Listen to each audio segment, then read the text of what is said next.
आदरणीय दर्शकबिन नमस्कार।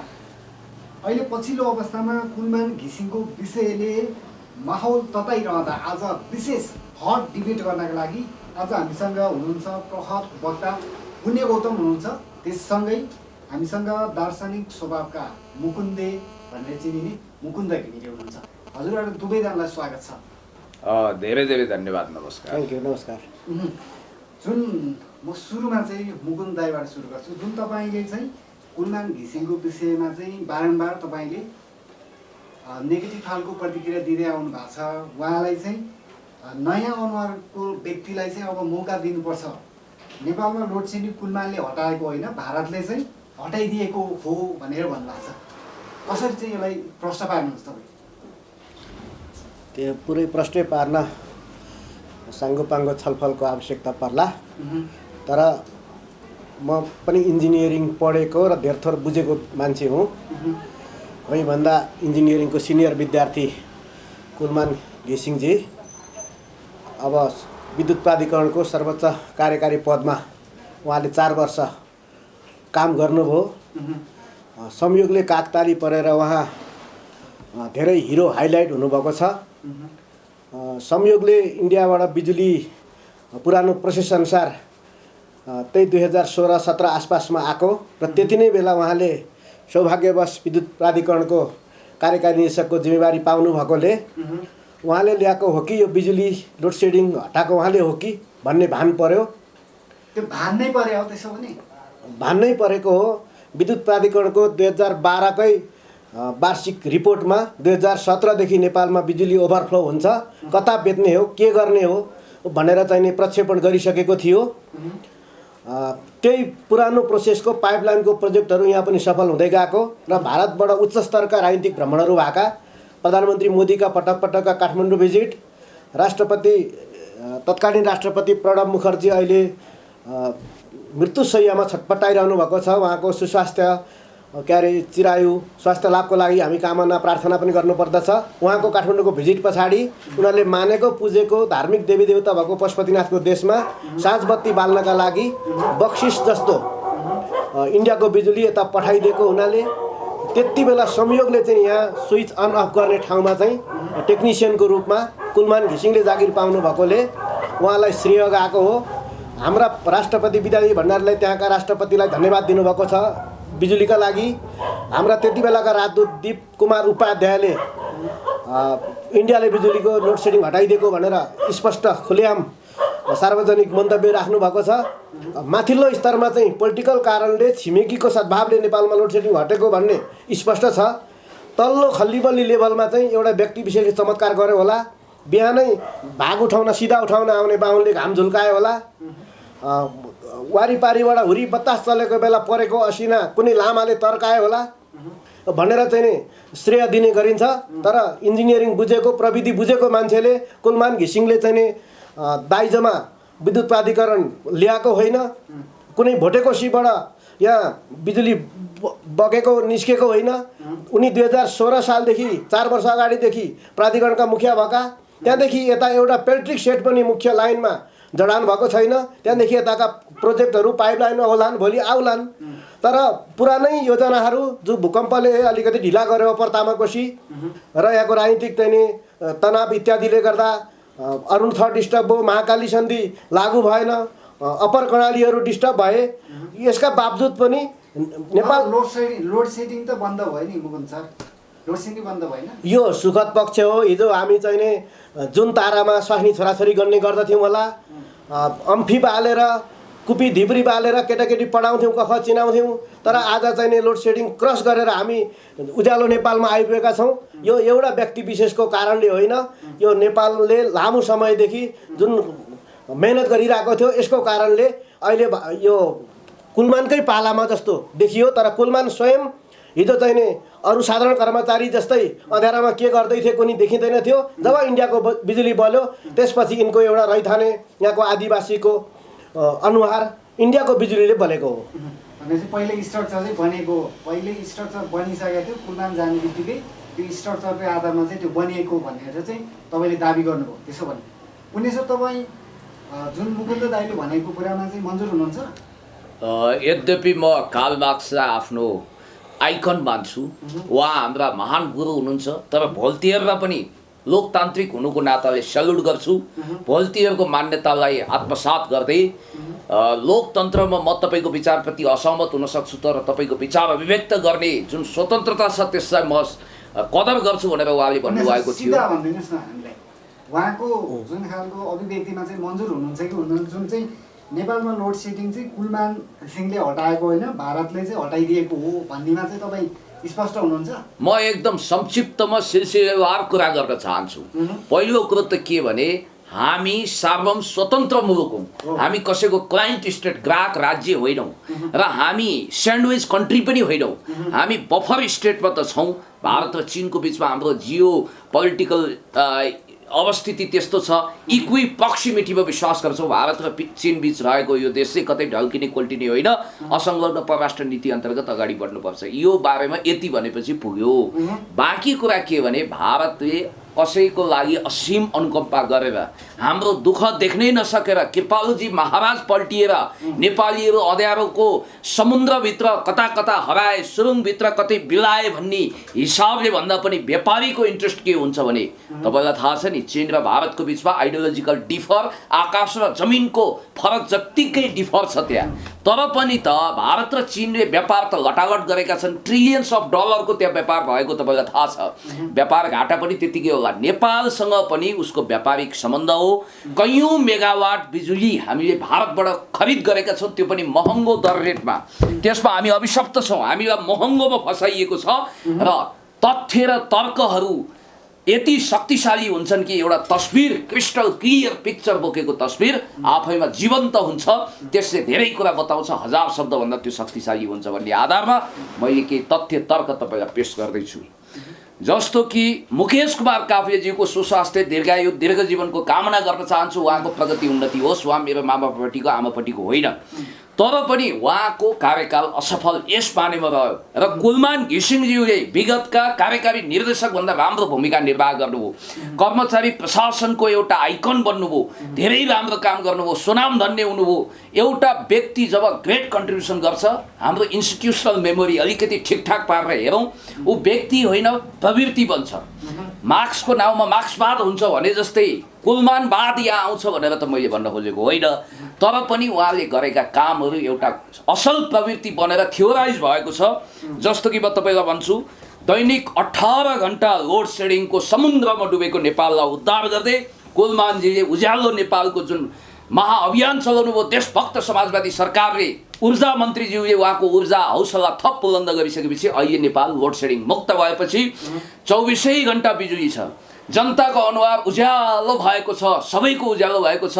त्यो बेला जतिखेर लोड सेडिङमा देश डुबेको हुन्थ्यो, बिजुली आउनु एउटा समाचार बन्थ्यो, अहिले लोड सेडिङ हुनु चाहिँ नयाँ समाचार बन्छ। र अर्को कुरो म तपाईँलाई भन्न चाहन्छु, कुनै यस्तो कालो अन्धमुष्टि टाइपको अनुहार भएको चोर जो लोड सेडिङ भएको मौकामा त्यहाँ घरभित्र घुस्यो, लट्टीपट्टी पारेर हाडो लिएर हिँड्यो भने पनि पुलिसले देख्न सक्दैन थियो, खिस्सा हाँस्थ्यो भने चाहिँ त्यो चोर पक्राउ पर्यो, नत्र पक्राउ नै गर्न नसकिने खालको अन्धमुष्टि अँध्यारोबाट नेपाललाई उद्धार गर्न कुलमान घिसिङज्यूको नेतृत्वले, म व्यक्ति कुलमान घिसिङ मात्रै भन्दिनँ, नेपाल विद्युत प्राधिकरणका काबिल अफिसरहरूको एउटा टिमले, किनभने चमेलिया प्रोजेक्टमा के अरे चिलिमे प्रोजेक्टमा उहाँले धेरै राम्रो काम गरेको हुनाले थर्ड इन कमान्डमा हुँदाहुँदै उहाँलाई नेपाल विद्युत प्राधिकरणको प्रथम पदमा कार्यकारी निर्देशकमा नियुक्त गरिएको थियो। र उहाँले चाहिँ 24 घण्टा बिजुली आउने एउटा प्रतिबन्ध के अरे एउटा परिवेश खडा गरिदिनु हो, उहाँलाई धन्यवाद छ। म तथ्य राखिसकेपछि उहाँले थप बोल्नुहुन्छ, उहाँको प्रजातान्त्रिक स्वतन्त्रतालाई सम्मान गरौँ। अर्को कुरा के छ भने प्राधिकरण त्यतिखेर 35 अर्ब घाटामा रहेछ, योभन्दा अगाडिको कार्यकारी निर्देशकहरूको पालामा। उहाँले चाहिँ ऋणहरू जति जम्मै चुक्ता गरिसकेपछि उहाँको कार्यकालमा कुल 11 अर्ब नाफाको रिपोर्ट कार्ड पेश गर्नुभएको छ। त्यसै गरी वार्षिक 8 अर्बको चुहावट, बिजुली चुहावट भएर हामीलाई धुर्के भएको, खाली चुहावट हुने, त्यसलाई जिरोमा खसालिदिनु भयो, अहिले चुहावट छैन। कुलमानजीलाई धन्यवाद छ। त्यसै गरी वार्षिक 3 अर्बको कमिसन खन गरेर विद्युत प्राधिकरणका धन्दा सेठहरू यसरी जगर सेट भएर मोटाइरहेको बेला उहाँले कमिसन भन्ने नामेट निमिट्यान्न पारिदिनु भयो। अहिले 0 लेभलमा कमिसन छ, कमिसनको खेल छैन। त्यसै गरी कमिसनको चाहिँ यो खालको चाहिँ त्यसै गरी लगाइएको थियो नि। म त्यसमा आउँछु। त्यसै गरी अर्को कुरा के छ भने विद्युत प्राधिकरणमा त्यतिखेर 800 मेगावाट मात्रै बिजुली दोहन भएको थियो। नेसनल ग्रिडमा 800 मेगावाट बिजुली जोडिएको थियो र कुलमानजीको पालामा चाहिँ 14,000 मेगावाट बिजुली अहिले तपाईँलाई थाहा छ 1400 मेगावाट बिजुली नेसनल ग्रिडमा केन्द्रीय प्रसारण लाइनमा जोडिएको छ। त्यसै गरी इलेक्ट्रोनिक खरिदमा करोडौँको घपलाबाजी भएको बेला उहाँको पालामा कुलमानजीको पालामा इलेक्ट्रोनिक सामानमा फजुल खर्च भएकै छैन। कल कारखानामा त्यतिखेर बिजुली बेचिन्थ्यो, जनताहरू जुनकुरी अँध्यारोमा बाँच्न अभिशप्त भएको बेला कुलमानजीले कारखानालाई पनि नाफा पारिदिनु हो। त्यसपछि अहिले विद्यार्थीले पढ्न पाए, मिडिया फस्टायो, यसको बहुआयामिक सम्बन्ध लहरो तान्दा पहरो थर्किन्छ। त्यसकारणले गर्दाखेरि यो उज्यालो नेपालको सपना साकार बनाउने कुलमानजीलाई फेरि एकपटक 4 वर्षको निम्ति यो देशभक्त समाजवादी सरकारले पुनर्नियुक्ति दिएर उहाँलाई काम गर्ने अवसर दिनेछ र उहाँका थाती रहेका अधुरा योजना जस्तो ट्रान्समिसन लाइन राम्रो बनाउनु छ, भूमिगत रूपमा तारहरू बिछ्याउनु छ, पोलहरूको मर्मत सम्मार गर्नु छ, के गर्नु छ, त्यो अधुरो सपना साकार बनाउने मौका दिनेछ। ठिक छ पुण्य सर, त्यसो भने जुन मुकुन्द दाइले भन्नुभएको थियो अब कुलमानलाई फेरि दोहोऱ्याइने भयो भने चाहिँ उहाँ बोरिङ भएर आत्महत्या गर्न सक्छ भनेर भन्नुभएको थियो। त्यस्तो नहोला हो। एउटै गीत पटक पटक गाउँदा मोनोटोनस हुन सक्छ, एउटै धुन बारम्बार सुन्दा दिक्क लाग्न सक्छ, म पनि धेरै खायो भने गुलियो नहुन सक्छ, तितो हुन सक्छ र रेटोरिक हुन सक्छ। त्यो नहोला, किनभने उहाँले काम गर्ने इच्छा जाहेर गर्नुभएको छ। यद्यपि पदमा लोभ गर्नुभएको छैन। मभन्दा योग्यतम व्यक्ति अरू हुन सक्छन् भने उनलाई पनि चान्स दिउँ भन्ने उहाँको सदिच्छा छ। घाम जुन आकाशमा रहेसम्म व्यक्तिको जीवन त रहँदैन भने 2 कार्यकाल भनेको धेरै ठुलो समय होइन। उत्तराधिकारीहरूलाई ल्याउनु पर्छ भन्ने कुरोमा म पनि सहमत, तर 1 चरण 4 वर्षको लागि चाहिँ उहाँले सुयोग्य उत्तराधिकारी तयार गर्दासम्म उहाँलाई मौका दिउँ। मोहन सर, त्यसो भने अब कुलमान घिसिङलाई नल्याउने होइन त अहिलेको कार्यकाल? त्यो त सरकारको स्वेच्छामा तजविजमा छोडिदिनुपर्छ। मलाई त्यही केटी चाहिन्छ भनेर रोएर हुँदैन। सरकारको ऊर्जा मन्त्रीको कोसँग चाहिने काम गर्न ग्रह मिल्छ। त्यो जनताको एउटा आकांक्षामा नि भर पर्छ होला नि। मुकुन्दले कुन केटीलाई बिहा गर्छ भन्ने कुरो बाहिर रत्न पार्कमा भोटिङ गराएर हुँदैन, फेसबुकमा चाहिने लाइक गरेर हुँदैन।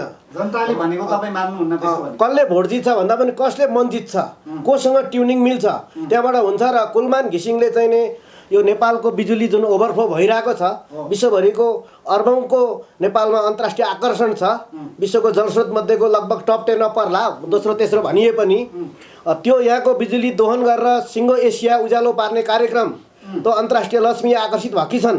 तर यहाँको बिजुली बाहिर पठाउने एक्सटेन्सन लाइन भएन र त्यसको पुर्ताल गर्न अन्तर्राष्ट्रिय चाहिने लगानी एमसिसी जो आउँदै थियो, यसको लागि कुलमानले यो अनिवार्य आजको भोलि चाहियो, नभए नेपालमा बिजुली विस्तार गर्न सकिन्न, उत्पादन गर्न सकिन्न, यसको बजार चाहियो भनेर चाहिँ कुलमानले भन्नुपर्नेमा कुलमानले सरकारलाई सहयोग नगरिकन उनी आफ्नो लोकप्रियता जोखिममा नपारी सस्तो लोकप्रियता बटुल्न चाहिँ युट्युबरसँग बरु चौथो बिहेमा गएर चाहिँ चोख्याउने गर्छन्, गङ्गाजल छर्न जान्छन्। एउटा न्युज 24मा चिच्याउने पत्रकारको चौथो बिहेमा कुनै भलादीमाथि जाँदैन, तर उनी लोकप्रियता लिन त्यहाँ गए, कुन बार्गेनिङमा परे, कुन मनोदशामा त्यहाँ पुगे। तर यो एमसिसी चाहियो भनेर अडान लिनुपर्ने पद हो नेपाल विद्युत प्राधिकरणको कार्यकारी निर्देशक। आजै पारित गर, भोलि पारित गर, नभए नेपालमा बिजुलीमा लगानी हुँदैन, उत्पादन गर्न सकिन्न, बिक्री गर्न मिल्दैन भने भन्नुपर्नेमा सरकारलाई उहाँले असहयोग गरिकन एमसिसी बारेमा मौनता साँधेकोले बिचैमा अस्ति नै कुलमान घिसिङलाई हटाउन पर्ने थियो र उहाँले चाहिँ हटाउन पर्ने थियो। मेरा व्यक्तिगत पनि मित्र प्रतिनिधि सभाका सांसद अमनलाल मोदीले 9 अर्बभन्दा बढी घपलाबाजी डेडिकेटेड फिडरबाट ठुला उद्योग धन्दाहरूलाई चाहिँ उठाउनु पर्ने बिल बक्यौता कुलमान घिसिङले त उठाउन नसकेकोले त्यहाँ केही मिलेम त हुनसक्छ भनेर अख्तियारबाट छानबिन गर्नुपर्छ भनेर संसदको सम्बन्धित समितिमा कुरा उठाएको। त्यहाँ उनले चाहिँ इमोसनल ब्ल्याकमेलिङ गरे, आत्महत्या गरिदिन्छु, झुन्डिन्छु भनेर। यो कसम खाने छोरो मान्छे र रुने महिलाको चरित्रमा विश्वास गर्न सकिँदैन भनेको छ।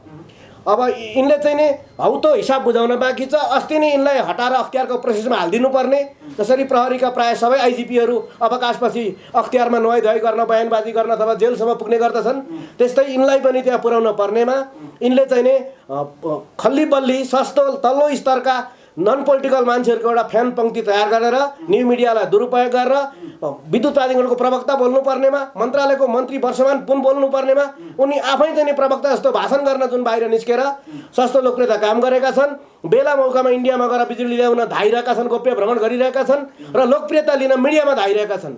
यो कारणले मात्रै यिनले चाहिँ नि ढोङ काम गरेका छन्। सिङ्गो चाहिँ नि लाखौँको कर्मचारी तन्त्र छ, योग्यतम इन्जिनियरहरू छन् विद्युत प्राधिकरणमा। एउटा चाहिँ नि कुलमान घिसिङ र अर्को प्रेम सञ्जेललाई मात्रै आइकन बनाउँदा आफ्नै स्टाफद्वारा चप्पल खाएपछि प्रेम सञ्जेलको ले तोरीको फुल देखेपछि सिङ्गै कर्मचारीको बेइज्जत हुन्छ। त्यस हिसाबले एउटा व्यक्ति विषयमा भर पर्नु पर्दैन। एउटा कुलमान हड्दैमा अवकाश स्वाभाविक अवकाश पाएर हड्दैमा पृथ्वी घुम्न छोड्ने होइन, घाम लाग्न छोड्ने होइन, बिजुली बल्न छोड्ने होइन। त्यसैले उनलाई यो लगातार एउटै काम गर्दा मोनोटोनस होला। उनी चाहिँ पोलिटिकल हिसाबले हेर्दा एउटा सबै सभापति जति पनि होइनन्, एउटा स्थानीय गाउँपालिकाको वडा अध्यक्ष जति पनि होइनन्। मन्त्रीहरूको स्वेच्छामा छोडिदिनुपर्छ। मन्त्री प्रधानमन्त्रीले काम गर्न सजिलो ट्युनिङ मिल्ने मान्छेलाई छोडेर कुलमान घिसिङ चाहिँ यो भदौ 29 गते स्वाभाविक अवकाशमा जाँदै हुनुहुन्छ। यति बेलै जाँदा उहाँको हाई छ। बाँकी जिन्दगी अवकाशपछिको डिप्रेसनमा उहाँ नजानु होला लोकप्रियताले गर्दा। र फेरि अर्को 4 वर्ष बस्दा यी सबै विवादहरू संसदले छानबिन गर्छ, उहाँको बेइज्जत हुनसक्छ। बेलैमा चाहिँ बिदा हुनुभएकोले मदन भण्डारीको आज हाई छ भनिन्छ। नत्र यही पापी समाजले मदन भण्डारीलाई पनि केपी ओलीलाई जस्तै बेइज्जत गर्थ्यो होला, माधव नेपाललाई जस्तै बेकारका गीतहरू गाइदिन्थ्यो होला, दाम चढाउनु पर्ने बाध्यता पर्थ्यो होला। मदन भण्डारीको ठिक समयको बिदाई भनिन्छ नि एक हिसाबले। ठिक त्यस्तै लोकप्रियता भएकै बेला यो मिस्टर घिसिङ टेक्निसियन घिसिङ चाहिँ रिटायर हुनुभयो भने उहाँलाई राम्रो हुन्छ भन्ने लाग्छ। त्यसमा तपाईँको भनाइअनुसार चाहिँ अब घिसिङलाई छाडेर चाहिँ मुकेश काफ्लेलाई चाहिँ ल्याउने तपाईँको चाहिँ धारणा हो, तपाईँको त्यो चाहना हो? को प्रतिस्पर्धामा छन्? साधारण इन्जिनियरको नाम टिप्दै हामी हिँड्न भ्याउँदैनौँ। अकेजनली यो हप्ता यसरी बेड्ता बहस चल्यो। कुलमानको नाम चाहिँ अस्ति केही दिन अगाडि अप्रिल फुलमान भएको थियो नि, उहाँ नियुक्ति पाउनुभयो अरे भनेर र्युमर चलेको थियो नि। अप्रिल फुलमान भन्नुभएको थियो तपाईँले, किन भन्नुभयो त्यस्तो? कुलमानले फेरि नियुक्ति पाए अवकाश नभइकन भनेर जुन हल्ला आएको थियो, र्युमर चलेको थियो, त्यो अप्रिल फुलको जस्तै झुठो हल्ला थियो। फेक आइडीबाट गर्नुभयो यो कुरा चाहिँ, मेरो आइडीबाट होइन भनेर उहाँले चाहिँ भन्नुभयो नि। त्यो कुरा तपाईँले सुन्नुभयो? हो रहेछ। उहाँले त्यो के अरे मन्त्रीले नि भन्नुभयो कि यस्तो प्रस्ताव गर्ने बेला भएको छैन, कुलमानलाई अवकाश दिने अथवा फेरि जबरजस्ती राख्ने भन्ने कुनै अहिले निर्णय प्रस्ताव भएको छैन भनेर मन्त्रीजीले पनि भन्नुभयो। र उहाँले पनि फेक आइडी भन्नुभयो। यो त्यो फेक आइडीको हल्लाले गर्दा अस्ति कुलमानले फेरि नियुक्ति पाउनुभयो अरे भन्ने जुन हल्ला चल्यो त्यो चाहिँ अप्रिल फुल टाइपको भयो। र उहाँले चाहिँ स्वाभाविक हिसाबले उहाँलाई पक्राउ गर्न आँटेको होइन, अख्तियारमा जाग्न आँटेको होइन, जेल हाल्न आँटेको होइन। स्वाभाविक हिसाबले उहाँले चाहिँ काम सफलतापूर्वक गरिसकेर अवकाश हुन लाग्दा हामी नाखुस हुनुपर्ने कुनै कारण छैन। हाम्रो मुकुन्दजीले भने जस्तै अब कुलमान चाहिँ अख्तियारको चाहिँ फन्दामा पर्ने सम्भावना हो त पुण्य सर? उहाँले भन्ने कुरामा सहमत हुनुहुन्छ? होइन, त्यो मेरो कन्सर्नको विषय होइन। दुधको दुध पानी पानी छुट्याएर भन्दैछ तपाईँ? होइन, म त राजहंस जस्तो न्यायिक बोली आवाज हुनुपर्छ, दुधको दुध छुट्टिनुपर्छ, पानीको पानी छुट्टिनुपर्छ, त्यसलाई बेला गरेर बोल्नु हुँदैन भन्ने पक्षमा छु। र जहाँसम्म मलाई लाग्छ कुलमानजी एउटा स्वच्छ प्रशासक हुनुहुन्छ, इमान्दार हुनुहुन्छ, काबिल हुनुहुन्छ। उहाँले धेरै राम्रो काम गर्नुभएको छ। नेपाल आमाको सच्चा सपुत हुनुहुन्छ, देशभक्त हुनुहुन्छ। राम्रो काम गर्नेलाई हामी शीर्षासनमा बस्नुपर्छ भन्ने मान्यता लिन्छौँ। र मेरो जहाँसम्म एक्सेसको कुरो छ, हामी पनि नेकपाका देशभक्त नेता कार्यकर्ता हौँ। बालुवाटार वरिपरि गणेश भक्ति परिक्रमा गर्ने, चक्कर काट्ने, सिंहदरबारतिर पनि बाक्लै आवत जावत भएका आधुनिक नारद तुल्य एकजना खबरीलाल जसले आफूलाई सामान्य प्रधानमन्त्रीज्यूको धर्म छोरोको स्तरमा प्रचार गर्न रुचाउनुहुन्छ, उहाँले दिएको अति सेक्रेट टप सेक्रेट सूचना अनुसार 11th आवरमा गएर चाणक्य बुद्धिको सम्माननीय प्रधानमन्त्रीज्यूले यो देशभक्त समाजवादी नेपाल कम्युनिस्ट पार्टीले उही पृथ्वीनारायण शाह कालीन कुरो छ नि, विराज बखती मन पर्यो तर लोकले कालो पाडे चाहेको हुनाले उनीलाई नियुक्त गरी भने जस्तो काजी दिए भने जस्तै कुलमानजीलाई नै 11th आवरमा फेरि पनि उहाँको योगदानको उच्च मूल्याङ्कन गरेर नेपाल विद्युत प्राधिकरणको कार्यकारी निर्देशकको भूमिकामा ल्याउने कुरोमा म ढुक्क छु, विश्वस्त छु।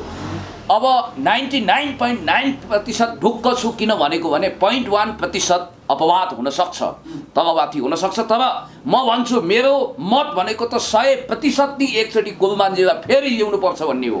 किनभने 4-5 चोटि दोहोरिने कुरा त आएन।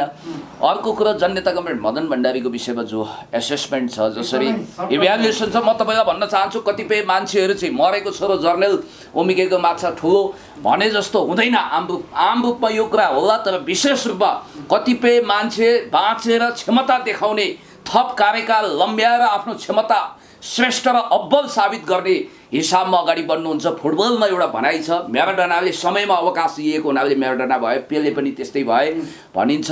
तर यहाँ चाहिँ के देखिन्छ भने कुलमानजीलाई एकचोटि उहाँका थातिरहेका मेगा प्रोजेक्टहरू, ड्रिम प्रोजेक्टहरू सफल गर्न दिउँ। झोलाभरि खोला समेटेर बसेका विद्युत माफियाहरूले 88,000 मेगावाट मात्रै होइन 1.5 लाख मेगावाट नेपाली खोलाको क्षमता छ भनेर अहिले विद्युत विशेषज्ञहरूले, जलस्रोतविदहरूले भनिरहेका छन्। रत्न संसार श्रेष्ठ लगायतका व्यक्तिहरूले हाम्रो खोलाको पुरापुर दोहन गरेर मेगा प्रोजेक्टहरू सफल बनाइसकेपछि हामी कहाँ बिजुली बेच्ने, कहाँ खपत गर्ने, बिजुलीका कुन कुन उपकरण ल्याउने भन्ने हिसाबमा जानेछौँ।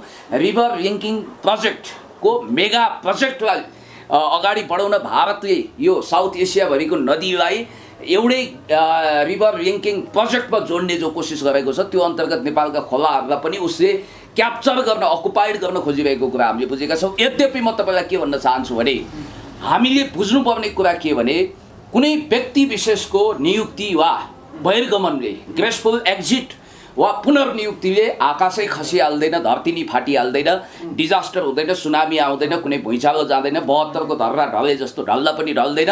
तर यति कुरा चाहिँ म तपाईँलाई निश्चित रूपमा भन्न चाहन्छु, कसैको पनि देवत्वकरण नगरौँ, राक्षसीकरण पनि नगरौँ र कुलमान घिसिङज्यूको क्षमताको उच्च तारिफ गर्दै म एउटै निष्कर्षमा पुग्न चाहन्छु कि कुलमानजीलाई फेरि एकचोटि जनभावनाको कदर गर्दै यो देशभक्त समाजवादी जनताको भावना विचार गरेर सुशासन र विकासको पक्षमा दरो खरो स्टेप अगाडि बढाइरहेको यो सरकारले उहाँलाई पुनर्नियुक्ति गर्नेछ। हो, साधारण अर्थमा कर्मचारीहरू एक कार्यकाल पुरा गरिसकेपछि बिदाई हुन्छ, बडो राम्रो फेयरवेल हुन्छ त्यहाँ, त्यो पनि तपाईँले देख्नु भएको छ। आँसु चुहाउँदै जिन्दगीभरि पत्थरको मुटु यिनीहरू पनि भावुक भएर कविता गाउँछन्, त्यो दिन रमाइलो गर्छन्, भावना साटासाट गर्छन्, त्यो सामान्य अर्थमा ठिक हो। तर एउटै गीत दोहोऱ्याएको जस्तो होइन, कार्यकाल दोहोऱ्याउँदा झन् क्षमता देखिन सक्छ।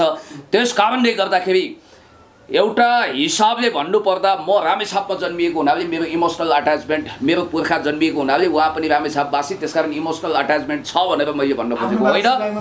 तर अर्को कुरा पनि म तपाईँलाई के भन्न चाहन्छु भने जस्तो उहाँले सङ्केत गर्नुभयो, प्रजातान्त्रिक स्वभावको हुनाले म हरेकको तर्कलाई सम्मान गर्न चाहन्छु, फरक मतलाई पनि म ठाउँ दिनुपर्छ भन्ने त्यो पक्षमा छु। तर जस्तो भारतको पक्षमा लबिङ गरेर अब दीप कुमार उपाध्यायजी नेपालको तर्फबाट भारतको लागि राजदूत हुनुहुन्थ्यो कि भारतको तर्फबाट नेपालको लागि राजदूत हुनुहुन्थ्यो, हामी कन्फ्युजमा पऱ्यौँ। उहाँले मानव भारतीय सीता खाएर गीता गाए जस्तो राजनीतिकमा असफल भइसकेपछि कुटनीतिमा बाकटे हान्न जानु हो, भेलबाडीले बगाउँदै अहिले अतीत उग्राएर एउटा किनारामा बसेर उदासीको गीत गाइरहनु भएको छ।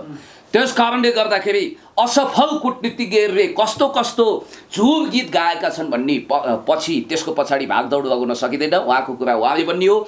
जहाँसम्म डेडिकेटेड फिडरको कुरा छ त्यो कुरामा त्यति मात्रै हो र एउटा ठुलो अखबारले, धन्दा सेठ गल्लावाल जस्तो अखबारले, टाटपल्टिएको जमिनदार जस्तो भूत बङ्गला लिएर बसेको अखबारले उहाँले करोडौँ रुपियाँ बल खरिद गर्दा घपलाबाजी गर्यो भनेर दुष्प्रचार स्याल यहाँ मचायो।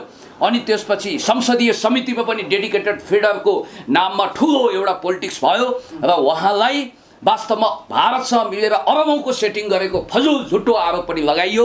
उहाँले भन्नुभएको छ यदि यो आरोप पुष्टि भयो भने म खुल्ला मञ्चमा झुन्डिन्छु भनेर च्यालेन्ज गरिसकेपछि जनताले, देशले उहाँको सुनवाई गर्यो र सम्माननीय प्रधानमन्त्रीज्यूले, यो सरकारले उहाँलाई मौका दियो, काग कराउँदै गर्छ, पिना सुक्दै गर्छ, सहीमा काम गर्नुहोस्, तपाईँ अगाडि बढ्नुहोस् भनिसकेपछि उहाँ सरकारकै हौसलामा, जनताकै उत्प्रेरणामा अगाडि बढिरहनु भएको छ। उहाँ त अख्तियारकोमा चाहिँ कारबाहीमा पर्नुहुन्छ भनेर मुकुन्दजीले भन्नुभएको छ, त्यसो हुनसक्छ? अब मुकुन्दजीको भाषाको जिम्मेवारी उहाँले नै लिनु होला।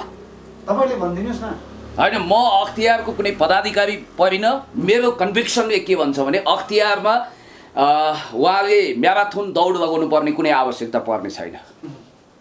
त्यसो भने अब जुन अबको दिनमा चाहिँ कुलमान घिसिङले अब 29 गते उहाँले कार्यकाल चाहिँ उहाँले सकाएर जानुहुन्छ। अबको दिनमा चाहिँ उहाँले बोईको चाहिँ आँसु झारेर जानुहुन्छ भन्नुभयो। उहाँले अब त्यो आँसु झारेर नै जाने हो, छोडेर नै जाने हो? मैले चाहिँ त्यो अब झुटा इतिहास लेखाएर जाने, सस्तो प्रचारवादीका लागि मिडियामा गएका आँसु सासु झार्ने गर्नुभयो भनेर मैले कुनै सन्दर्भमा सामाजिक सञ्जालमा लेखेको हुँ। तर नेपालको तथ्याङ्कले हेर्दा हाम्रो 1200 मेगावाट बिजुलीको डिमान्ड भएको बेला हिउँदमा 300 मेगावाट मात्रै हाम्रा खोला सुकेर थोरै मात्रै उत्पादन हुने, बर्खा 700 सम्म पुग्ने र बर्खा 500 मेगावाट इन्डियाबाट चाहिने, हिउँदमा त 900 मेगावाटसम्म इन्डियाबाट चाहिने अवस्थामा इन्डियाले त्यो अनुसार दियो। अहिले चाहिँ नि भूकम्प लगायतका केही डिजास्टरले अप्पर तामाकोशी लगायतका प्रोजेक्ट रोकिए पनि अब हाम्रो माग र आपूर्ति लगभग केही वर्षमा उति नै होला। तर इन्डियाकै बिजुली आएर हामी अहिले यहाँ उज्यालो देख्न पाएका हौँ। संयोगले चाहिँ नि कुलमान घिसिङजी स्विच अन अफ गर्ने टेक्निसियनको जिम्मेवारीमा रहनुभएको हो। अन अफ गर्ने भन्नु मिल्छ सर? हुन्छ। बालुवाटारबाट प्रधानमन्त्रीले हेर्दा, शीतल निवासबाट राष्ट्रपतिले हेर्दा, ऊर्जा मन्त्रालयबाट ऊर्जा मन्त्री माननीय वर्षमान पुनले हेर्दा एउटा जागिर खाने कर्मचारी भनेको साधारण टेक्निसियन भन्दा बढ्दा केही होइन। भारतबाटै बिजुली आएर हामी उज्यालो भएका हौँ। भारतबाटै लोकतन्त्र आएर त्यहाँबाट महाभारतको शीतल हावा आएर यहाँ टुकुचाको दुर्गन्ध बन्द भएको हो। भारतबाटै धर्म, बनारसबाटै धर्म आएर यहाँका कुकुरहरूले तिहारमा माला लाएर हिँडेका हुन् र भारतीय सभ्यताले हामीलाई जो सधैँ सहयोग गरेको छ। यस मामलामा पनि हाम्रो राष्ट्रपति विद्यादेवी भण्डारीबाट, हाम्रा तत्कालीन राजदूत दीप कुमार उपाध्यायबाट भारत सरकारको उच्च प्रशंसा भएको छ। तल्लो लेभलका मान्छे चाहिँ त्यो वरिपरिका मान्छेको लागि देख्छन्, वरिपरि माया पिरती लाउँछन्, वारिपारि चाहिँ नि सुसेला पार्न सक्दैनन्। त्यसैले हाम्रा मान्छेले यिनै स्विच अन अफ गर्न बसेका कुलमान घिसिङले चमत्कार गरे भने होलान्। तर व्यक्तिगत कुलमान घिसिङ साधारण योग्यताका मान्छे हुन्। मौका पाएर उनको नाम सुभाष चलो चमत्कार गर्ने, फुमन्तर गर्ने त्यस्तो क्षमता विज्ञानले विश्वास गर्दैन। मोहनजीले भने जस्तै एउटा स्विच अन अफ गर्ने व्यक्ति रूपमा लिन सकिन्छ कुलमान घिसिङलाई? कुनै सर कुन मोहनलाई सम्झना गरेर फ्याट्ट है मोहनजी भन्नुभयो। म मोहन परिन, म पुण्य गौतम परेँ। जहाँसम्म तपाईँले के प्रश्न राख्नुभयो मैले एकचोटि सम्झिनु पर्ने हो। मुकुन्द सरले भने जस्तै एउटा स्विच चाहिँ अन र अफ गर्ने व्यक्तिको रूपमा चाहिँ उहाँले परिचित गराउनु भयो। कुलमान घिसिङलाई त्यस्तो रूपमा लिन मिल्छ? होइन, एउटा कुरा के छ, तपाईँहरू पत्रकार बन्धुको भने हर कसैले बोलेको कुरामा पुरापुर जिम्मेवारी वक्ताले लिन्छ। र त्यो वक्ताको कुरालाई नारद मुनि भएर अर्कोतिर तेर्साइदिनु हुँदैन। होइन, उहाँले निर्वाध रूपमा आफ्नो अभिव्यक्ति स्वतन्त्रता प्रयोग गर्नुभयो, त्यो होइन है। उहाँ कार्यकारी निर्देशक हो भनेर मैले भन्ने अधिकार मैले राखौँला। त्यस कारणले गर्दाखेरि धेरै खुनकुत्रो उतार्ने, एकअर्काको बिचमा लडाउने भिडाउने, बालको खाल उतार्ने यो कोसिस गर्नु हुँदैन। कसैलाई सम्मान गर्नु भनेको कसैको तर्क यदि तपाईँलाई जचेन भने पनि त्यो तर्क राख्ने वक्तालाई तपाईँले प्रजातान्त्रिक तरिकाले अप्रिसिएट गर्नु भनेको त त्यो डेमोक्रेटिक कल्चर हो नि। होइन, हट डिबेट भनेको मतलब के मारामार गर्नुपर्ने? सजिलो पारिदिन्छ यसमा। भारतबाट यति हाई भोल्टेज बिजुली आएको छ नि त्यो एक्सटेन्सन लाइनबाट, अहिले कुलमान घिसिङ अथवा जोसुकै इन्जिनियर त्यो बिजुली निभाउन लोड सेडिङ गर्न गयो भने त्यो करेन्टले खाएर चाहिँ नि कृष्ण ओली भन्ने भाइ हात पाउ गुमाएका जो थिए, अहिले केही उद्धार भएको होला, उनले केही करोड उठेको होला। त्यस्तै कृष्ण ओलीलाई जस्तै त्यो इन्जिनियर जो स्विच अफ गर्न जान्छ त्यस्तै नराम्रो हुने अवस्था छ अहिले। कुलमान घिसिङज्यू जानुभए पनि उहाँको बाटो छेक्नु हुँदैन, उहाँको यात्रामा बाधा हाल्नु हुँदैन। सोपान क्रममा बढुवा क्रममा रहेका कनिष्ठ अधिकारीहरूलाई वरिष्ठ हुने बाटो हामीले छेक्नु हुँदैन। यस्तो प्रचुर कल्पनाशीलताको धनी मेरा वक्ता मित्रले जे भन्नुभयो उहाँका कुरामा आफूले उहाँले पुरापुर जिम्मेवारी लिनुहुनेछ। जहाँसम्म मेरो तर्कको सवाल हो, होइन, म तपाईँलाई के भन्न चाहन्छु भने नेपालको प्रशासनिक इतिहासमा हामीले जसरी व्याख्या गरेका छौँ, सायद यसभन्दा अगाडि कुनै पनि प्रशासकको विषयमा यसरी हट डिबेट सोसियल मिडिया वा अरू मिडियामा भएको थिएन होला मलाई सम्झना भएअनुसार। र कुलमानज्यूको विषयमा हामीले जसरी घोतिएर विचार विमर्श गरेका छौँ, एक हिसाबले एकाडेमिक डिस्कोर्स भन्नुहोस् अथवा सोसियल डिस्कोर्सको एउटा क्रम सुरु भएको छ। यसलाई तपाईँले एउटा नेपाली प्रजातान्त्रिक समाजको चरित्र भनेर बुझ्नुहोस्। जहाँसम्म मलाई लाग्छ, हेर्नु, हामीले वास्तवमा भन्ने हो भने हाम्रो टपरीमा भारतले सिधा हाल्नु पर्दैन। हामी स्वतन्त्र देश हौँ, सार्वभौम सत्ता सम्पन्न देश हौँ। नेपालको national sovereignty, territorial integrity, independency प्रज्वलित दीपशिखा जस्तै एक हिसाबले चन्द्र सूर्य आकाशमा रहेसम्म सधैँ जीवित रहनेछ भन्ने आत्मविश्वासका साथ म के भन्न चाहन्छु भने जतिखेर दूर दूर क्षितिजसम्म भारत भन्ने देश नजर आएको थिएन, लाखौँ वर्षको सभ्यताको प्रतिनिधित्व गर्दै हाम्रो सांस्कृतिक राजनीतिक हरेक इतिहास प्रज्वलित छ। चाणक्यले समेत नेपालको नाम आफ्नो चाणक्य नीतिमा उल्लेख गरेका छन्। यो गरिमामय सभ्य भव्य महान देशमा जन्मिएका हरेक व्यक्ति स्वतन्त्र छन्। नेपालमा कहिले पनि इन्डिपेन्डेन्ट डे भनेर हामीले त्यो सेलिब्रेट गर्नु पर्दैन, किनभने हामी जन्मिँदै स्वतन्त्र भएर जन्मिएका छौँ। हुन त जिन ज्याक रुसोले मान्छे जन्मिँदा स्वतन्त्र हुन्छ, पछि व्यवहारको जन्जिरले बाँच्छ भनेर सोसल कन्ट्र्याक्ट जस्तो विश्व प्रसिद्ध कृतिका लेखकले भनेका छन्। र एउटा कुरा म तपाईँलाई के स्पष्ट गर्न चाहन्छु भने नेपालमा अब हरेक क्षेत्रमा कुलमान घिसिङ जस्तो काम गर्न सक्ने, बोलिरहने चरा मान्छे, गरिरहने गधा मान्छे, बोल्ने र गर्ने पो मान्छे भनेर रूपचन्द विष्टज्यूले उहिले भन्नुहुन्थ्यो। त्यसै गरी किन सक्दैनन्? हर कसैले गर्न सक्छन्। इमान्दारिता हुनु पर्यो, व्यावहारिकता हुनु पर्यो, क्षमता हुनु पर्यो, प्रतिभा हुनु पर्यो। आजकल सोसियल मिडियामा एउटा वाहियात किसिमको फ्यासन चलेको छ। अलि राम्रो पर्फर्मेन्स देखायो कि त्यो व्यक्तिलाई प्रधानमन्त्री बनाइदिइहाल्ने। उहाँ हामीलाई पनि ककलले फेसबुक फन्डामा हालेर कहिले मन्त्री कहिले प्रधानमन्त्री बनाइदिएछन्। एकजना दिग्गज सञ्चारकर्मी हुनुहुन्छ, मैले बुझेसम्म उहाँको लक्ष्य भनेको नेपालको विजय कुमार बन्ने। उहाँले बीबीसीको सीएनएनको लेजेन्डरी प्रस्तोता ल्यारी किङलाई पछ्याउनु भएको छ, आदर्श मान्नु भएको छ। ल्यारी किङ तिनै व्यक्ति हुन् जसले sorry I am not fit for politics भनेर ओबामाको सञ्चार मन्त्रीको प्रस्तावलाई अफरलाई ठुक्राएका थिए। अनि त्यसपछि उहाँलाई चाहिँ फेसबुकै प्रधानमन्त्री बनाइदिने होड छ। राजनीति गर्ने प्रधानमन्त्री बन्छन्। झोक्यानमा परेर भ्लादिमिर जेलेन्स्की नामक युक्रेनका जोकरले पेट्रो पेरिसिन्कोलाई लडाएर राष्ट्रपति भए होलान्। बलिङ र ब्याटिङमा अभ्यस्त भएका इमरान खान पाकिस्तानको प्रधानमन्त्री हुँदा आज खुनको आँसु चुहाएका छन्। र म तपाईँलाई भन्न चाहन्छु, छमछमी नाचेर तीजको गीत गाउने हाम्री दिदीले ठुलो सांसदको मन्त्रीको सपना देख्नु भएको छ, तर राजनीति गर्नेको बसमै राजनीतिक पदहरू हुन्छन्। त्यसैले अमिताभ बच्चनबाट सिकुन्। मेगा स्टार अमिताभ बच्चन भन्दा ठुलो सेलिब्रिटी को थिए? उनले हेमावती नन्दन बहुगुणाको सम्भावित प्रधानमन्त्रीको पदलाई खारेज गराइदिए। चुनाव मार्फत इलाहाबादमा उनले जिते, बफोर्स लाग्यो, आफै राजनीतिबाट समाप्त भएर उनले अन्तिममा कन्फेसन्स गरे। राजनीतिज्ञकै बसमा छ राजनीति, त्यसकारण बाई मिस्टेक राजनीतिमा आउनु हुँदो रहेछ। म फेरि कम ब्याक टु मङ्गलमान भने जस्तै आफ्नै कलाकारितामा फर्की भनेर उहाँले कन्फेसन्स गर्नुभएको छ। कुलमानजीको इच्छा मैले बुझेअनुसार दिग्गज प्रशासक हुने, जनताको सेवा गर्नेछ हो। भोलि रिटायरमेन्ट पछि 4 वर्षपछि फेरि 4 वर्षसम्म उहाँको पद थपिनेछ। त्यसपछि उहाँले राजनीति गरेर चाहनु हो भने मन्त्री प्रधानमन्त्री रोनाल्ड रेगन जस्ता कलाकार पनि अमेरिकामा राष्ट्रपति भए, त्यसै गरी त्यो चान्स पाउनु होला। तर उहाँले नइच्छाएको पदमा उहाँलाई अनेक ढङ्गले फेसबुकबाट प्रोजेक्ट गर्नु त्यति न्यायोचित होइन। उहाँ एउटा असल, इमान्दार, ट्यालेन्टेड र सुधार गर्न सक्ने एउटा भव्य प्रशासक हो। मोहन सर के भन्नुहुन्छ तपाईँ यही विषयमा? अनि हिजो ती अग्ला कदका चाहिने रमेश खरेल बिना फौज चल्दैन भन्नेहरू थिए। गैर न्यायिक हत्या तथाकथित इन्काउन्टर गरेर चर्चित भएका रमेश खरेल अहिले फेसबुकमा माइती घर मण्डलामा साधारण अभियन्ताको रूपमा भौतारिरहेको देखिन्छ। यद्यपि सर्वेन्द्र खनालले फौज चलाएर अवकाश पाए। माथि सट हानेको मान्छे देखिन्छ, तर तलबाट चाहिँ राइजर गर्ने, बल उठाउने मान्छे देखिन्न। ठिक त्यस्तै अहिले कुलमानले हानेका सटलाई वाह भन्नेहरू, कुलमानलाई त्यसरी सट हान्न बल माथि उठाइदिने अरू योग्यतम उनका अधिकृतहरू जो छन् उनीहरूलाई मौका दिनुपर्छ। नयाँ फेस आउनुपर्छ राजनीतिदेखि सबैतिर, कर्मचारी प्रशासन सबैतिर।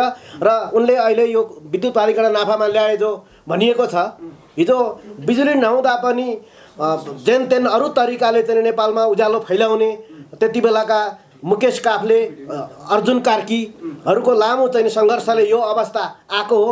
र इन्डियाको बिजुली 8 रुपियाँ 9 रुपियाँ नेपाली रुपियाँमा ल्याएर यहाँ त्यत्तिकै 12-13 रुपियाँमा बेचेर एक खालको लुट मचाएर कानुनले तोकेको 20% बढी नाफा खाएर विद्युत प्राधिकरणमा त्यो कुछ त धन थुप्रेको हो। त्यसको लागि कता कता मिलाइएको छ, कता कता स्रोत कमिसन बाँडिएको छ। उनले त्यो सम्बन्धित ठाउँमा फर्साउनै पर्छ। र कुलमान घिसिङलाई एउटा व्यक्तिलाई पत्याएर एउटा व्यक्तित्वको वरिपरि सिङ्गो सिस्टम, विद्युत प्राधिकरण, कर्मचारी प्रशासनलाई बदनाम गर्नु हुँदैन। हामीले विधिमा, पद्धतिमा र सिस्टममा विश्वास गर्नुपर्छ भन्ने लाग्छ। त्यसो भने कुलमानको विकल्प को हुन सक्छ तपाईँको सोचाइ? त्यो केटाकेटीको साधारण इन्जिनियरहरूको नाम टिपेर हामी हिँड्दैनौँ। त्यहाँ 101 चाहिने मान्छेहरू इन्जिनियरहरू होलान्। पुल्चोक क्याम्पसमा उनीसँगै पढ्ने इन्जिनियरहरू, हाम्रो पूर्वाञ्चल इन्जिनियरिङ क्याम्पस धरानमा पढ्नेहरू, पश्चिमाञ्चल क्याम्पसमा पढ्नेहरू। हजुर, मुकुन्द घिमिरेको अनुसार चाहिँ नयाँ अनुहार चाहियो। नयाँ चाहियो भन्दा पनि यिनले त एमसिसीमा सरकारलाई असहयोग गरेर राष्ट्रिय कार्यसूचीको एमसिसी पारित गर्न ढिला गरेको। एमसिसी चाहियो बिजुली बेच्ने हो भने भनेर पहिला यिनले भन्नुपर्नेमा उनको लोकप्रियता जोखिममा जाला, मान्छेले मन नपराउलान् भनेर त्यो एमसिसीको बचाउ नगर्दा नेपाललाई अर्बौँ घाटा हुन थालिसक्यो। अब संसदको नयाँ अधिवेशनमा एमसिसी पारित गर्नु पर्ने भनेर नेकपाको कार्यदलले पनि सिफारिस गरेको छ। त्योभन्दा अगाडि नै कुलमान घिसिङलाई ससम्मान बिदाई गरेर अर्को नयाँ चाहिने सरकारको सजिलो अधिकृतलाई कार्यकारी निर्देशक बनाएर काम गर्नुपर्छ। उनी पहिल्यै जानुपर्ने, ढिलै भए पनि उनी जाँदैछन्, उनको बाटो छोडिदिनुपर्छ। पुण्य सर के भन्नुहुन्छ? होइन, मैले तपाईँलाई भनिहालेँ अघि पनि 34 अर्ब घाटामा रहेको नेपाल विद्युत प्राधिकरणलाई 8 अर्ब ऋण तिरिकन 8देखि 10 अर्बसम्म नाफामा लाने कुलमान घिसिङज्यूले जसरी एउटा मिलेनियम च्यालेन्ज कर्पोरेसनका घातक बुदाहरू नहटेसम्म यसलाई संसदमा टेबल गर्नु हुँदैन भन्ने नेकपाले जुन फैसला लिएको छ, यो देशभक्त समाजवादी सरकारको चाणक्य बुद्धि भएका कुशाग्र प्रधानमन्त्रीज्यू, जसलाई थाहा छ पानी कतिखेर उम्लिन्छ जिम्लिन्छ, खसीको भुत्ला नभुत्लाउने गरी जसरी उहाँले एउटा अभियान चलाउनु भएको छ। रबर्ट गिभेन मेकियावेली चाणक्य घोकेर अगाडि बढेका सल्लाहकारहरू पनि उहाँको वरिपरि हुनुहुन्छ। त्यस कारणले गर्दाखेरि कुलमान घिसिङज्यूलाई उहाँले राम्रोसँग बुझ्नु भएको छ, चिन्नु भएको छ। र मिलेनियम च्यालेन्ज कर्पोरेसन यानि कि 50 करोडको गुन्द्रुकको झोलमा नेपाली 50 करोड डलरको गुन्द्रुकको झोलमा नेपालीले इज्जत फ्याँक्दैनन्। हामीलाई हाम्रो शर्त, हाम्रो योजनामा विदेशी लगानी चाहिन्छ, विदेशी शर्तमा हामीले गुलामी स्वीकार गर्दैनौँ। त्यो ऋणको गुलामी हामीलाई दासताको जन्जिर मन्जुर छैन भनेर जसरी देशभक्त समाजवादी सरकारले त्यसका 4-5वटा घातक बुदाहरू नहटाइकन टेबल गर्दैन। र त्यो कुरोमा कुलमानजी पनि कुशाग्र बुद्धिका साथ अगाडि बढिरहनु भएको छ। र म यति भन्न चाहन्छु, आफ्नो तर्क हामीले सभ्यतापूर्वक, भव्यतापूर्वक, शिष्टतापूर्वक, नम्रतापूर्वक राख्यौँ। यो मौका तपाईँले दिनुभयो, निबन्ध टुङ्गियो, उपसंहार पनि आयो, फुटनोट पनि आयो। र यति भन्न चाहन्छु कि कुलमान घिसिङज्यूलाई पुनः एकचोटि नेपाल विद्युत प्राधिकरणको कार्यकारी निर्देशकको भूमिका दिँदाखेरि जनता पनि खुसी हुनेछन्, काम पनि राम्रो हुनेछ। नजाने कुन खालको भूपी शेरचनको कविताको घुम्ने मेचमाथिको अन्धो मान्छे जस्तो हाकिम भन्दा सेठ गल्लावाल जगर सेठ बसेर फेरि कमिसनको रफू चक्कर लगाउला कि भन्ने नेपाली जनतालाई आशंका छ। त्यो आशंका दूर गर्न पनि एकदमै बुद्धिमान सचेत सरकार र यो देश र जनताप्रति जिम्मेवार भएको र परराष्ट्र सम्बन्धमा पनि काबिल भएको यो सरकारले त्यो भूमिका खेल्नेछ। म ढुक्क छु, आशा भरोसा विश्वास गर्छु कुलमानजीलाई 29 गतेपछि उहाँकै कार्यकक्षमा गएर खादा उडाउने हाम्रो एउटा बाचा छ। मैले अग्रिम शुभकामना टेलिफोन मार्फत दिइसकेको छु, हामीले दिएका छौँ। म यही भन्न चाहन्छु। धन्यवाद, नमस्कार। मोहन सर, जाँदा चाहिँ जुन तपाईँले मुकुन्द ल्यान्डको चाहिँ परिकल्पना गरेर मुकुन्द ल्यान्डको परिकल्पनामा के भइरहेको छ अबको दिनमा? अनि त्यसको लम्बेतान व्याख्या जान्छ। यस्तै बिजुलीले चाहिँ उज्यालो बनाउने, दिनरात नछुटियोस् भन्ने अवस्था बनाउने, यस्तै कुलमान जस्ता हजारौँ इन्जिनियरलाई काम जागिर दिने त्यो परिकल्पनाभित्र छ। र प्रकृतिबाट निःशुल्क प्राय प्राप्त भएको यो रेडियो सुन्दाखेरि पैसा साह्रै लाग्दैन, सेट किनेर चार्ज गरेपछि टावरबाट इन्जिनियरले मिलाउँछन्, रेडियो सुन्न पाइन्छ। टेलिफोन पनि निःशुल्क प्राय हुनुपर्ने, खोलाको बिजुली पनि खोलाले पैसा माग्दैन, इन्स्टलेसन कस्ट जडान खर्च लागेपछि पैसा निःशुल्क हुनुपर्ने हो। तर महिनै पछि यो लुटपाट जस्तो मचिएको छ र इन्डियाको सस्तो बिजुली ल्याएर यहाँ डेढीमा बेचेर त्यो 8 रुपियाँकोलाई 13 रुपियाँमा बेचेर मात्रै पैसा विद्युत प्राधिकरणमा थुप्रेको हो। त्यसैले कुलमान एउटा व्यक्तिले यो सबै गरे भनेर जुन उनलाई चाहिँ के अरे ग्लोरिफाई गर्ने गरिन्छ। हरेक कर्मचारी अवकाशपछि डिप्रेसनमा जान्छन्। कुलमानजी पनि 29 गते पछाडि यो मेरो हिजोको हाई हाई कता गयो, आज गल्लीमा नमस्ते गर्ने कोही छैन, बरु वाइसिएललाई सबै नमस्ते गर्छन्, म त केही पनि रहेनछु त भनेर उनी वास्तविक औकातमा त्यति बेला फर्किनु होला। उहाँलाई पुनर्नियुक्ति होला र माला लाउन चाहने उहाँको कुरा छ। तपाईँ जानुहुन्न, नियुक्ति भयो भने चाहिँ पुनः नियुक्ति भयो भने तपाईँ भेट्न जानुहुन्छ? प्रधानमन्त्री ओलीले तत्कालीन प्रधान अध्यक्ष मन्त्रीसभाका अध्यक्ष खिलराज रेग्मीलाई खरदारको सरकार भन्नुहुन्थ्यो। सडकबाट आन्दोलित हुँदाको बखत कर्मचारी जागिरीलाई त्यसरी फलो गर्ने, पछ्याउने, माला लाउने त्यतिको फुर्सद मैले निकाल्न सक्दिनँ। प्रधानमन्त्रीहरूप्रति सिस्टमका ठुला बडाप्रति मेरो ठुलो सम्मान छ, तर कर्मचारीहरूलाई माला लाउन पोलिटिकल मान्छेहरूले मेरो चाहिँ रुचि छैन, उहाँलाई जान स्वतन्त्रता छ। Right man in right place हुनुपर्छ। अघि नै मैले बिदाबारी मागी चट्ट एउटा दुईवटा लाइन भन्छु। उचित व्यक्ति उचित ठाउँमा भयो भने सही नतिजा दिन्छ। उहाँले रिपोर्ट कार्ड राम्रो दिनुभएको छ। अधुरा थातिरहेका योजना मेगा प्रोजेक्टहरू लन्च गर्नेवाला अवसर मिलोस्। थप कार्यकालको लागि अग्रिम शुभकामना र बधाई दिँदै म यति कुरा भन्छु कि मैले कसैको पनि यहाँ कुलमानजीको व्यक्तित्व र कृतित्व राम्रो छ, उहाँले गजबको काम गर्नुभयो भनिरहँदा पनि कसैको देवत्वकरण गरेको छैन, कसैको बिरुदावली गाएको छैन, हनुमान चालिसा जपेको छैन, आरती उतारेको छैन, धुपदुवार गरेको छैन। र मैले यति मात्रै भनेको हुँ कि कसैको पनि देवत्वकरण यदि गरिँदैन भने पनि उचित कामको तारिफ गरौँ र केही कमी कमजोरी छ भने त्यसलाई सच्याएर अगाडि बढ्नुपर्छ। हरेक व्यक्तिमा स्वतन्त्रता छ। म त मुकेश काफ्लेजीको पनि व्यक्तिगत रूपमा आलोचना गर्न चाहन्न, तर उहाँले गरेका कमजोरीहरूको निर्मम समीक्षा गरेको हुँ। हस्, धन्यवाद। हस्, टुकै जानलाई यो समय र जानकारी धेरै धेरै धन्यवाद दिन चाहन्छु।